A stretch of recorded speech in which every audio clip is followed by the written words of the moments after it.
Bible, പ്രത്യേകിച്ച് സുവിശേഷം ധാരാളമായ വാഗ്ദാനങ്ങൾ നമുക്ക് നൽകുന്നുണ്ട്.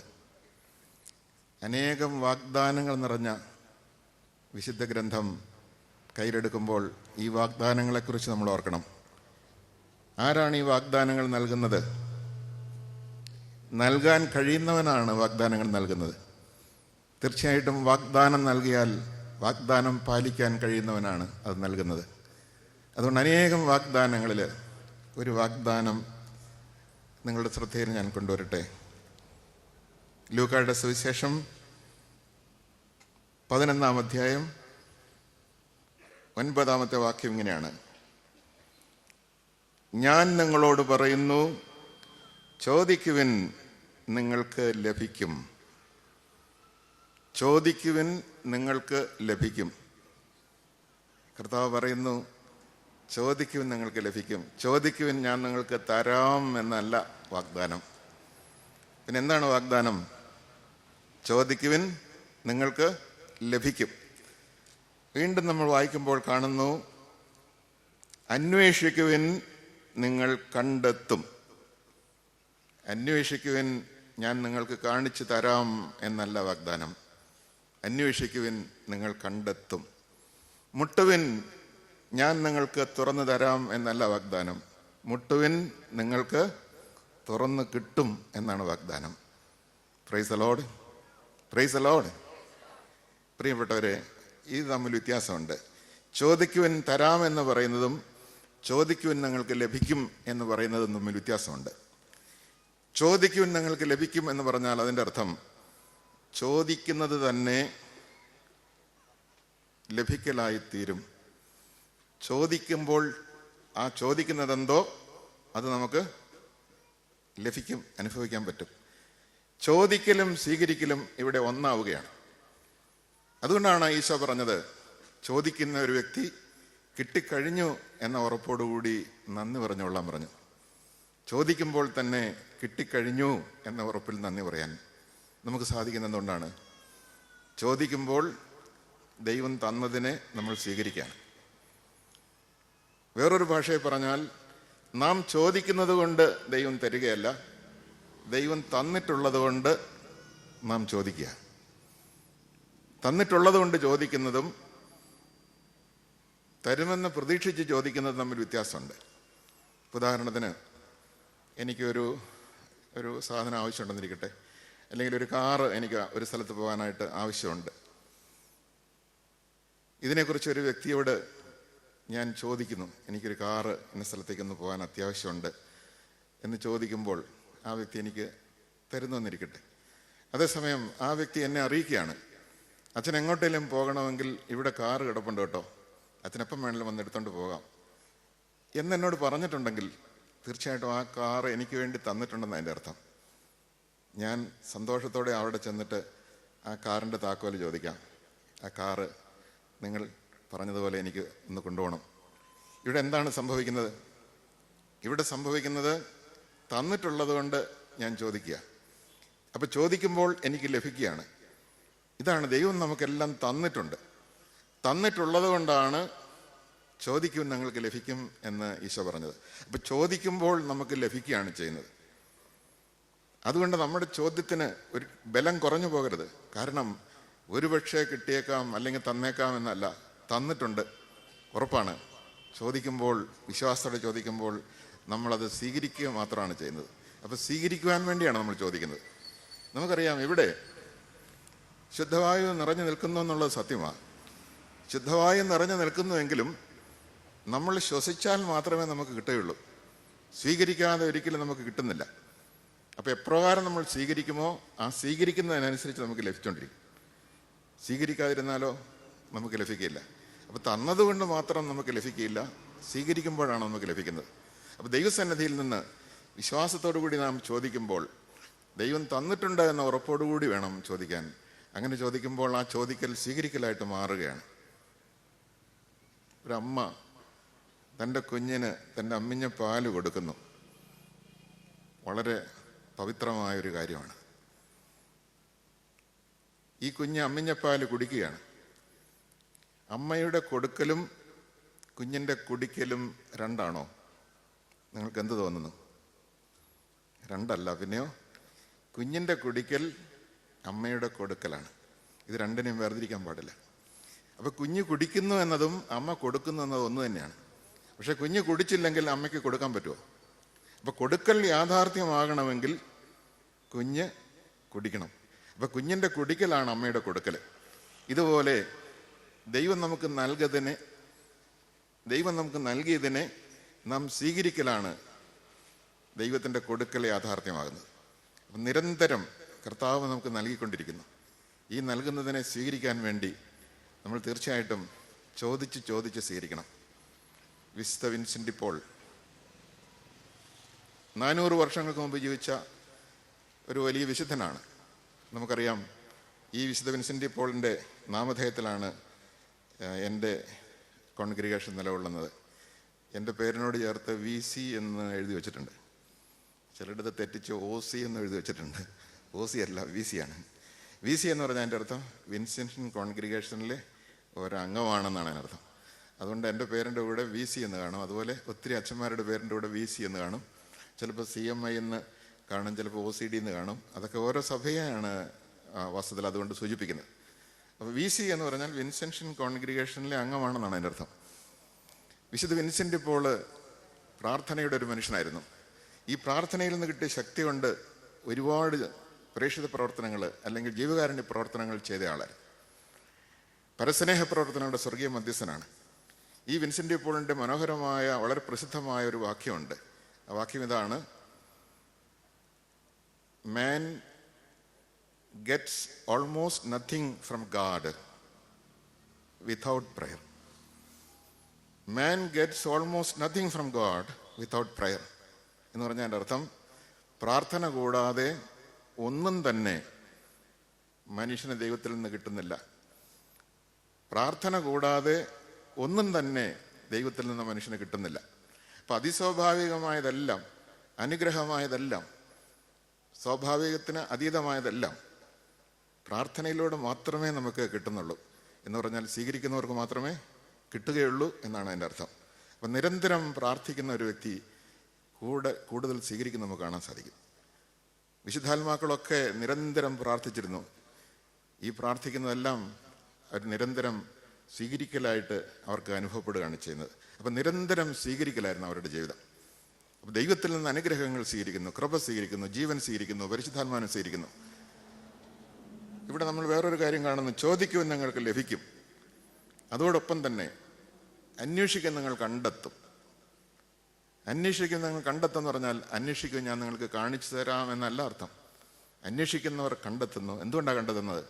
കർത്താവ് ഉറപ്പ് പറയുന്നുണ്ട്: ചോദിക്കുന്നവനും ലഭിക്കുന്നു, അന്വേഷിക്കുന്നവൻ കണ്ടെത്തുന്നു, മുട്ടുന്നവൻ തുറന്ന് കിട്ടുകയും ചെയ്യുന്നു. അപ്പം അന്വേഷിക്കുന്നവൻ കണ്ടെത്തുന്നു എന്ന് ഉറപ്പ് പറയുകയാണ്.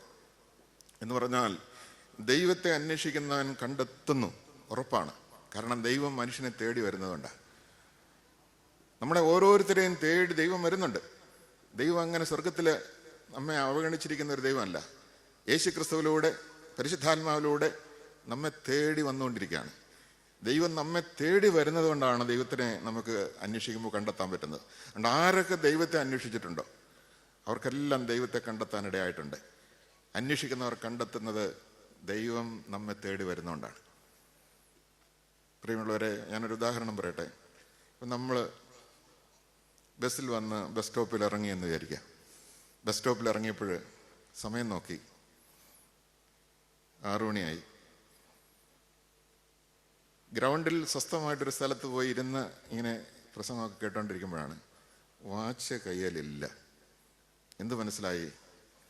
ബസ് ഇറങ്ങിയപ്പോൾ വാച്ച് ഉണ്ടായിരുന്നു, ഇത്രയും വന്ന ദൂരത്തിനിടയ്ക്ക് വാച്ച് നഷ്ടപ്പെട്ടു പോയി. അപ്പോൾ അതിനർത്ഥം ഈ ബസ്സിൽ നിന്ന് ഇറങ്ങിയ സ്ഥലം മുതൽ ഇത്രയും വന്ന ആ സ്ഥലം വരെ അതിനിടയ്ക്ക് എവിടെയാണ് നഷ്ടപ്പെട്ടിരിക്കുന്നത്? സ്വാഭാവികമായിട്ട് നമ്മൾ അന്വേഷിക്കും. അങ്ങനെ വന്ന വഴിത്താരയിലൂടെ തന്നെ അന്വേഷിച്ച് നമ്മൾ പോവുകയാണ്. അങ്ങനെ പോകുമ്പോൾ ബസ് ഇറങ്ങിയ ബസ് സ്റ്റോപ്പിൽ തന്നെ നമ്മുടെ വാച്ച് കിടക്കുന്നു. അന്വേഷിച്ചതുകൊണ്ടാണോ കിട്ടിയത്? അന്വേഷിച്ചുകൊണ്ടാണോ കിട്ടിയത്? പിന്നെ എന്തുകൊണ്ടാണ് കിട്ടിയത്? അന്വേഷിച്ചുകൊണ്ടാണോ കിട്ടിയത്? പിന്നെ എന്തുകൊണ്ടാണ് കിട്ടിയത്? ആരും എടുത്തുകൊണ്ട് പോകാതെ അതവിടെ കിടന്നുകൊണ്ടാണ് കിട്ടിയേ. Praise the Lord, praise the Lord, praise the Lord. ആരും എടുത്തുകൊണ്ട് പോകാതെ അവിടെ തന്നെ അത് കിടന്നുകൊണ്ടാണ് നമുക്ക് കിട്ടിയത്. അപ്പം അന്വേഷണം എന്തായി തീർന്നു? അന്വേഷണം കണ്ടെത്തലായി തീർന്നു. കണ്ടെത്തലാകാൻ കാരണം ആരും എടുത്തുകൊണ്ട് പോകാതെ അതവിടെ ഉണ്ടായിരുന്നു എന്നുള്ളതാണ്. അന്വേഷിച്ചില്ലെങ്കിൽ കിട്ടുമോ? അന്വേഷിച്ചില്ലെങ്കിൽ കിട്ടുകയില്ല. അപ്പോൾ അന്വേഷിക്കുന്നത് കൊണ്ട് കിട്ടുകയല്ല, അന്വേഷിക്കുമ്പോൾ കിട്ടുന്നതിന് കാരണം അതവിടെ ഉണ്ടായിരുന്നു എന്നുള്ളതാണ്. അപ്പം നാം ദൈവത്തെ തേടുമ്പോൾ ദൈവത്തെ കണ്ടെത്താൻ ദൈവം ഇടവരുത്തും. അതാണ് അവിടുന്ന് പറഞ്ഞത്, നിങ്ങൾ പൂർണ്ണ ഹൃദയത്തോടെ എന്നെ അന്വേഷിക്കും. പൂർണ്ണ ഹൃദയത്തോടെ എന്നെ അന്വേഷിക്കുമ്പോൾ നിങ്ങൾ എന്നെ കണ്ടെത്തും. നിങ്ങൾ എന്നെ കണ്ടെത്താൻ ഞാൻ ഇടവരുത്തും എന്ന് കർത്താവ് അരുളി ചെയ്തു. അപ്പം ദൈവത്തിൻ്റെ സ്വഭാവമാണ് നമ്മളിവിടെ കാണുന്നത്. ദൈവത്തിൻ്റെ ഔദാര്യത്തിൻ്റെ ഔന്നത്യമാണ് നമ്മളിവിടെ കാണുന്നത്. ചോദിക്കുമ്പോൾ തരുന്നതും ചോദിക്കുന്നതിന് മുമ്പേ തരുന്നതും തമ്മിൽ വ്യത്യാസമുണ്ട്. ചോദിക്കുമ്പോൾ തരുന്നതിനേക്കാൾ എത്രയോ മഹത്താണ് ചോദിക്കുന്നതിന് മുമ്പേ അറിഞ്ഞു തരുന്നത്. പലപ്പോഴും മഹാന്മാർ, നല്ല മനസ്സുള്ളവർ ഒരാഗ്രഹം അറിഞ്ഞാൽ, തൻ്റെ പ്രിയപ്പെട്ടവർക്കൊരാഗ്രഹം അറിഞ്ഞാൽ ചോദിക്കുന്നതിന് മുമ്പ് തന്നെ കൊടുക്കും, അല്ലെങ്കിൽ മാറ്റിവെക്കും. പക്ഷെ ചോദിക്കുമ്പോഴായിരിക്കും അത് കിട്ടുന്നത്. ദൈവം ആഗ്രഹിക്കുന്നുണ്ട്, നമ്മൾ ചോദിക്കണം. ദൈവം ആഗ്രഹിക്കുന്നുണ്ട്. ചോദിക്കുക എന്നുള്ള ഒരു ബന്ധത്തെ സൂചിപ്പിക്കുന്നതുകൊണ്ടാണ്. ഒരു പിതാവിൻ്റെ മുമ്പിൽ ഒരു മകൻ ചെന്നിട്ട് എനിക്ക് എന്തെങ്കിലും ഒരു സാധനം വേണം എന്ന് ആവശ്യപ്പെട്ടാൽ തീർച്ചയായിട്ടും ആ ചോദിക്കുന്നതിനകത്തൊരു ആശ്രയബോധമുണ്ട്, ചോദിക്കുന്നതിനകത്തൊരു ബന്ധമുണ്ട്, ചോദിക്കുന്നതിനകത്ത് വലിയൊരു സന്തോഷം ആ വ്യക്തിക്കുണ്ട്. ഞാൻ ഓർക്കുന്നു, ഒരു പിതാവ് ഒരിക്കലും എന്നോട് പറഞ്ഞു, എൻ്റെ മകന് ഒരു സൈക്കിൾ വാങ്ങിക്കൊടുക്കണമെന്ന് എനിക്കുണ്ട്. അവൻ്റെ പ്രായക്കാരായ മറ്റു കുട്ടികൾ സൈക്കിൾ ചവിട്ടി നടക്കുന്നത് കാണുമ്പോൾ എൻ്റെ മകനും സൈക്കിൾ ചവിട്ടി നടക്കണമെന്ന് ആഗ്രഹമുണ്ട്. എന്നാൽ ചില പിതാക്കന്മാർക്ക് മകൻ സൈക്കിൾ ചവിട്ടി നടക്കണമെന്ന് ആഗ്രഹമില്ല. കാരണം പേടിയാണ്. കാരണം സൈക്കിൾ ചവിട്ടി നടന്നിട്ട് അങ്ങനെ വീണാലോ അപകടം പറ്റിയാലോ. പക്ഷേ ഈ പിതാവ് അങ്ങനെ ആയിരുന്നില്ല. അവൻ സൈക്കിൾ ചവിട്ടി സ്കൂളിൽ പോട്ടെ, അവൻ്റെ കാര്യങ്ങൾക്ക് അവൻ എവിടെയും ഓടിയെത്താനൊരു സൈക്കിൾ നല്ലതാണ്. മാത്രവുമല്ല അവൻ്റെ വ്യായാമത്തിന് അതൊരു നല്ല ഉപാധിയാണ്. അതുകൊണ്ട് അവൻ സൈക്കിൾ ചവിട്ടാൻ ആഗ്രഹിക്കുന്ന ആ പിതാവ് പക്ഷെ മേടിച്ചു കൊടുത്തില്ല. മേടിച്ചു കൊടുക്കാതിരുന്നതിന് കാരണം അവൻ ഒന്ന് ചോദിക്കുന്നത് കേൾക്കാൻ വേണ്ടി കാത്തിരിക്കുകയാണ്. അങ്ങനെ ഒന്ന് ചോദിക്കുന്നത് കേട്ടിട്ട് വേണം കൊടുക്കാൻ. അല്ലാതെ കൊടുത്തു കഴിഞ്ഞാൽ ചിലപ്പോൾ അവന് വിലയില്ലെന്ന് തോന്നാം. അവസാനം ഒരു ദിവസം അവനിങ്ങനെ പപ്പയുടെ അടുത്ത് ചെന്ന് ചോദിച്ചു, പപ്പേ എനിക്കൊരു സൈക്കിൾ കിട്ടിയാൽ കൊള്ളാമെന്നുണ്ട്. അപ്പോൾ പപ്പ സ്നേഹത്തോടെ പറഞ്ഞു, നീ ഒന്ന് ചോദിക്കുന്നത് കാണാൻ ഞാൻ കാത്തിരിക്കായിരുന്നു. ഞാൻ പണ്ടേ നിനക്ക് തന്നു കഴിഞ്ഞതാണ്. ഞാൻ പണ്ടേ നിനക്ക് തന്നു കഴിഞ്ഞാൽ എൻ്റെ മനസ്സുകൊണ്ട്. പക്ഷേ നീ ഒന്ന് ചോദിക്കുമ്പോൾ എനിക്ക് സന്തോഷത്തോടെ അത് നിനക്ക് തരാൻ, എൻ്റെ തന്നത് ആവിഷ്കരിക്കാൻ എനിക്ക് സാധിക്കാം. പെട്ടെന്ന് സന്തോഷത്തോടെ ആ പിതാവ് തൻ്റെ മകന് അവൻ ഇഷ്ടപ്പെട്ട ഒരു സൈക്കിള് മേടിച്ചു കൊടുക്കുന്നത് കാണാനിടയായി. പ്രിയപ്പെട്ടവരെ, ചോദിക്കുവിൻ നിങ്ങൾക്ക് ലഭിക്കും എന്ന് പറയുന്ന പോലെ, അന്വേഷിക്കുവിൻ നിങ്ങൾ കണ്ടെത്തും എന്ന് പറയുന്ന പോലെ തന്നെ, മുട്ടുവിൻ നിങ്ങൾക്ക് തുറന്നു കിട്ടും എന്ന് പറയുമ്പോൾ ഇവിടെ എല്ലാം ദൈവത്തിൻ്റെ ഒരു പ്രവൃത്തിക്ക് നമ്മളിൽ നിന്ന് ഒരു പ്രതിപ്രവൃത്തി ഉണ്ടാവുകയാണ്. വേറൊരു ഭാഷ പറഞ്ഞാൽ ആദ്യം നടക്കുന്നത് ദൈവം തന്നു എന്നുള്ളതാണ്. സ്വീകരിക്കുന്നത് രണ്ടാമത് നടക്കുന്ന പ്രവൃത്തിയാണ്. ദൈവത്തിന് എപ്പോഴും ആദ്യ പ്രവൃത്തി ചെയ്യാനേ പറ്റുള്ളൂ. ദൈവം എപ്പോഴും ആദ്യ പ്രവൃത്തിയാണ് ചെയ്തത്. രണ്ടു തരം പ്രവൃത്തികളുണ്ട്. ആദ്യ പ്രവൃത്തിയുണ്ട്, പ്രതിപ്രവൃത്തിയുണ്ട്. ഉദാഹരണത്തിന് നമുക്കറിയാം, ഒരമ്മ കുഞ്ഞിനെ സ്നേഹിക്കുന്നു. അത് അമ്മയുടെ ആദ്യ പ്രവൃത്തിയാണ്. അമ്മ സ്നേഹിക്കുന്നത് ഒരു ആദ്യ സ്നേഹമാണ്. ഈ അമ്മയുടെ ആദ്യ സ്നേഹം സ്വീകരിച്ചിട്ടാണ് കുഞ്ഞ് അമ്മയെ തിരിച്ചു സ്നേഹിക്കുന്നത്. അമ്മ കുഞ്ഞിനെ നോക്കി പുഞ്ചിരിക്കുമ്പോഴാണ് കുഞ്ഞ് പുഞ്ചിരിക്കാൻ പഠിക്കുന്നത്. അമ്മ കുഞ്ഞിൻ്റെ നേരെ നോക്കി എന്തെങ്കിലും ഒന്ന് ഉരുടുമ്പോഴാണ് കുഞ്ഞ് ചുണ്ടനക്കി ഉരുടാൻ പഠിക്കുന്നത്. നമുക്കറിയാം, ചെവി കേൾക്കാത്ത ആളുകൾ സംസാരിക്കാറുമില്ല. സാധാരണ ഇതിൽ അങ്ങനെയാണ്. ചെവി കേൾക്കാത്ത ആളുകൾ സംസാരിക്കാറുമില്ല. എന്തിനാ ചെവി കേൾക്കാത്ത ആളുകൾ സംസാരിക്കാതിരിക്കുന്നത്? സംസാരശക്തി ഇല്ലാഞ്ഞിട്ടല്ല. കാരണം എന്താ? കേട്ടിട്ട് വേണം തിരിച്ചു പറയാൻ. കേൾക്കാത്തത് കൊണ്ട് അവർക്ക് തിരിച്ചു പറയാൻ പറ്റുന്നില്ല. അതുകൊണ്ടാണ് ഒത്തിരി ആളുകളെ സംബന്ധിച്ചിടത്തോളം സംസാരശേഷി ഉണ്ട്, പക്ഷെ കേൾക്കാത്തത് കൊണ്ട് പറയാൻ പറ്റുന്നില്ല. അതാണ്.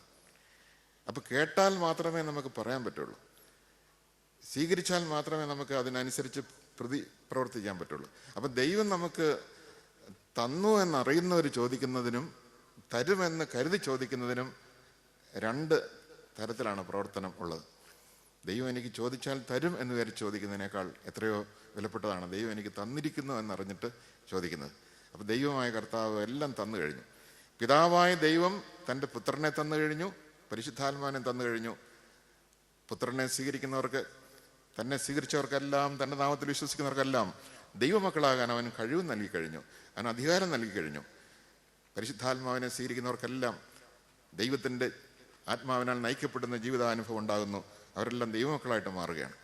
അപ്പോൾ ഈ ധ്യാനത്തിലൂടെയും കൺവെൻഷനിലൂടെയൊക്കെ ദൈവം നമ്മളിൽ നിന്ന് ആവശ്യപ്പെടുന്നതും ആഗ്രഹിക്കുന്നതുമാണ്. നിങ്ങൾ ചോദിക്കുക.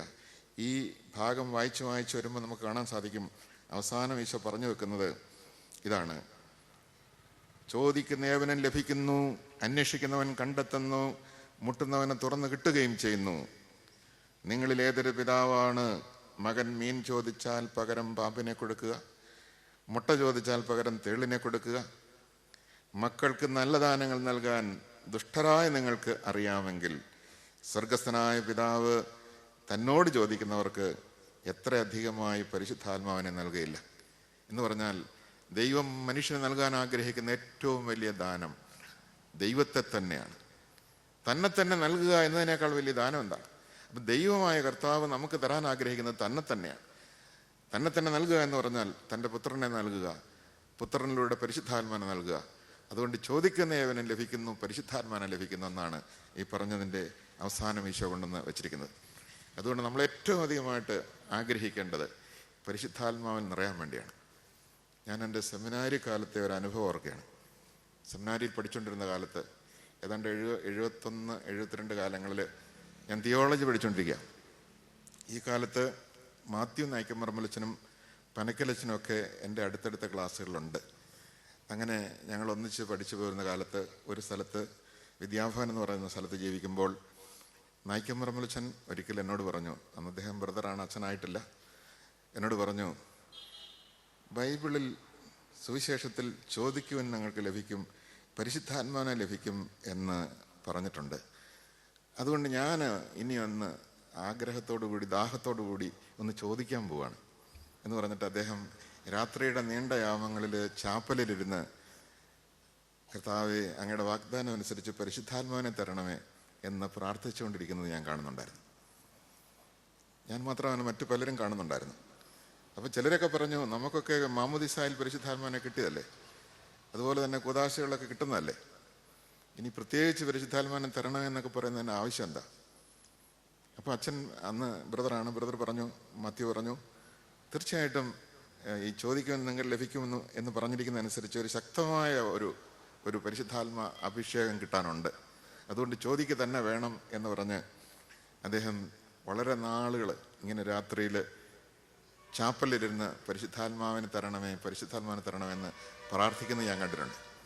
എന്നെ വിളിച്ചൊരിക്കൽ പറഞ്ഞു, നമുക്ക് ഒന്നിച്ചിരുന്ന് പ്രാർത്ഥിക്കാമെന്ന് പറഞ്ഞു. എനിക്കെന്തുകൊണ്ടോ അതിനെക്കുറിച്ച് മനസ്സിലാകാത്തതുകൊണ്ട് ഞാൻ അന്ന് കൂടെ ഇരുന്നില്ല. എന്നാലും ഞാൻ അദ്ദേഹത്തെ ശ്രദ്ധിക്കുന്നുണ്ടായിരുന്നു. ഒരു ദിവസം അദ്ദേഹം എന്നോട് വന്ന് പറഞ്ഞു, ഫനിച്ചിക്ക, എനിക്ക് പരിശുദ്ധാത്മാവിനെ കിട്ടിയെന്ന് പറഞ്ഞു. പരിശുദ്ധാത്മാവിനെ കിട്ടിയെന്ന് പറഞ്ഞപ്പോൾ എനിക്ക് അദ്ദേഹത്തിൻ്റെ മുഖത്തോട്ട് നോക്കിയപ്പോഴത്തേക്കും എന്തോ സംഭവിച്ചു എന്ന് എനിക്ക് മനസ്സിലായി. കാരണം അദ്ദേഹത്തിൻ്റെ മുഖത്ത് പതിവില്ലാത്തൊരു സന്തോഷം, ഒരു കൊച്ചു കുഞ്ഞിൻ്റെ പുഞ്ചിരി അദ്ദേഹത്തിൻ്റെ മുഖത്ത്, ഒരിക്കലും കണ്ടിട്ടില്ലാത്തൊരു സന്തോഷം എനിക്ക് കാണാൻ പറ്റി. അപ്പം എനിക്കും തോന്നി എന്തോ സംഭവിച്ചിട്ടുണ്ട്. പിന്നീട് ഞങ്ങൾ അദ്ദേഹത്തെ ശ്രദ്ധിക്കുകയായിരുന്നു. അദ്ദേഹത്തെ ശ്രദ്ധിച്ചപ്പോൾ ഒരു കാര്യം മനസ്സിലായി, അദ്ദേഹത്തിൻ്റെ ജീവിതത്തിൽ വളരെയേറെ മാറ്റങ്ങളുണ്ടായിരിക്കുന്നു. ഈ സംഭവത്തിന് ശേഷം ഇദ്ദേഹത്തിൻ്റെ ജീവിതത്തിൽ ഒത്തിരി മാറ്റങ്ങളുണ്ടായിരിക്കുന്നു.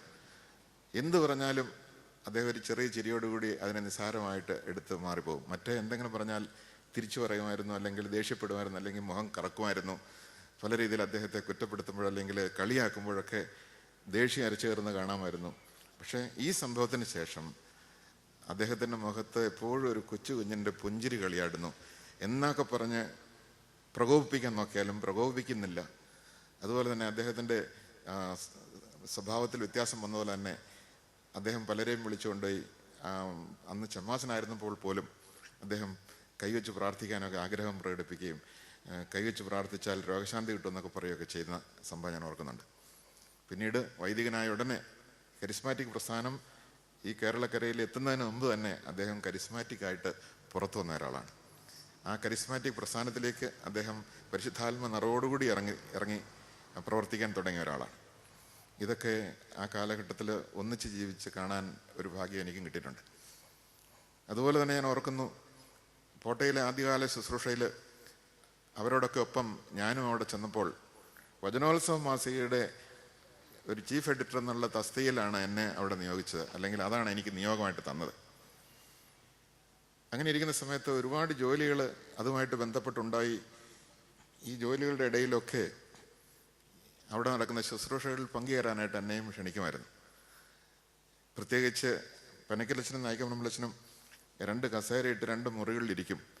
ആളുകൾ ഇങ്ങനെ ക്യൂ ആയിട്ട് വരും. അങ്ങനെ വന്ന് അവരുടെ അടുത്ത് നിൽക്കും. അങ്ങനെ ഓരോരുത്തരായിട്ട് കണ്ടു പറഞ്ഞ് കൈവച്ച് പ്രാർത്ഥിച്ചു പോകും. അവരെല്ലാം വളരെ നിർവൃതിയോടെ അങ്ങ് പോകും.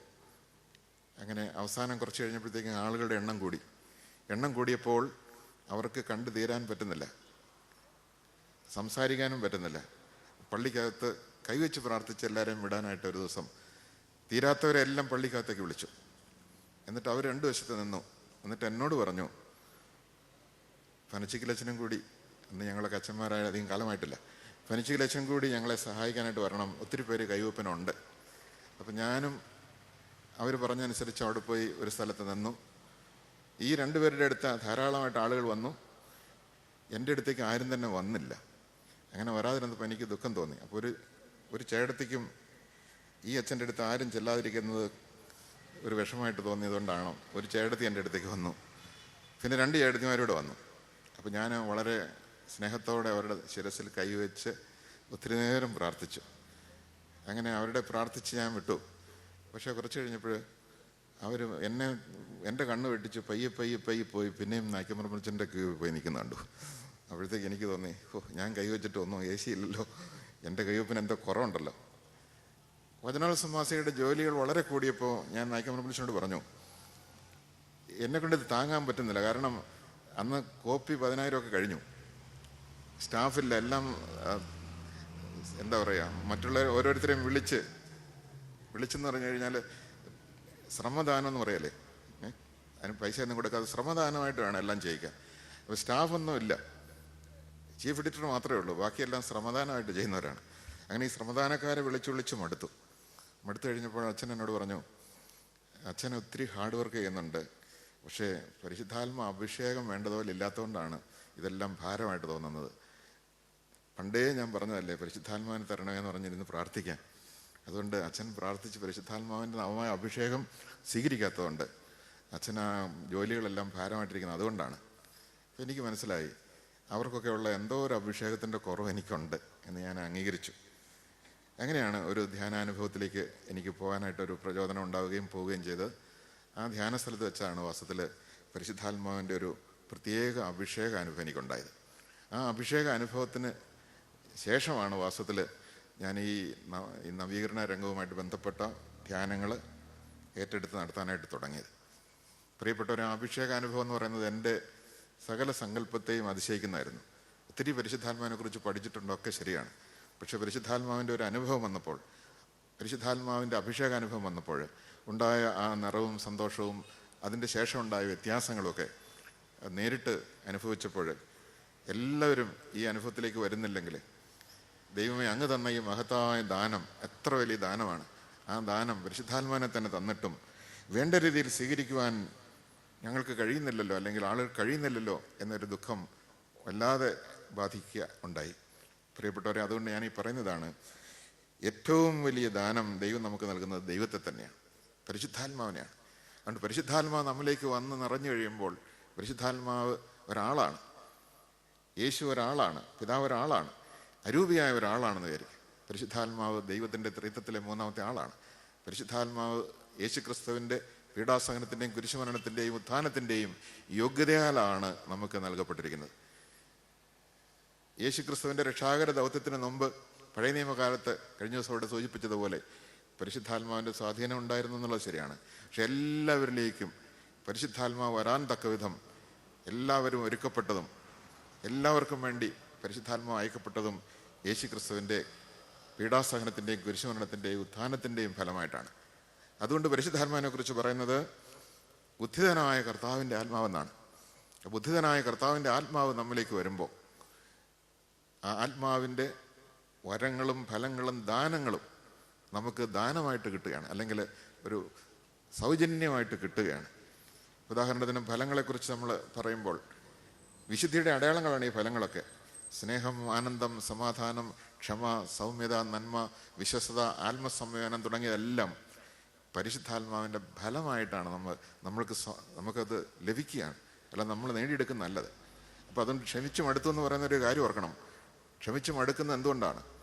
പരിശുദ്ധാത്മാവിൻ്റെ ഫലമായ ക്ഷമ നമുക്ക് ഇല്ലാത്തതുകൊണ്ടാണ്. നമ്മൾ പരിശീലനത്തിലൂടെ ക്ഷമിക്കുകയാണ്. കഷ്ടപ്പെട്ട് പരിശീലനത്തിലൂടെ നേടിയെടുത്തൊരു ക്ഷമയെ നമുക്കുള്ളൂ. പരിശുദ്ധാത്മാവിൻ്റെ ഫലമായ ക്ഷമ നമുക്കില്ല. അതുകൊണ്ടാണ് ക്ഷമിച്ച് മടുത്തു, ഇനി എന്നെ പ്രകോപിപ്പിച്ചു കഴിഞ്ഞാൽ കാര്യം മോശമാകുമെന്നൊക്കെ പറയേണ്ടി വരുന്നത്. അതുകൊണ്ട് പ്രിയപ്പെട്ട സഹോദരി സഹോദരന്മാരെ, ദൈവം നമുക്ക് വാഗ്ദാനം ചെയ്തിരിക്കുന്ന ഏറ്റവും വലിയ വാഗ്ദാനം ദൈവത്തിൻ്റെ ആത്മാവിനെ തന്നെ നമുക്ക് തരുന്നു, തന്നെ നമുക്ക് നൽകുന്നു എന്നുള്ളതാണ്. ഇതിനപ്പുറം ദൈവം എന്ത് തരാനാണ് നമുക്ക്? ദൈവത്തെ തന്നെ തരുന്നു. തൻ്റെ പുത്രനെ തന്നു. ആ പുത്രൻ കുരിശിൽ മരിച്ചുകൊണ്ട് ദൈവത്തിൻ്റെ കാരുണ്യം എന്താണെന്ന് കാണിച്ചുകൊണ്ട് തന്നെ നമുക്ക് തന്നു. തൻ്റെ ശരീരവും രക്തവും നമുക്ക് തന്നു വിശുദ്ധ കുർബാനയിലൂടെ.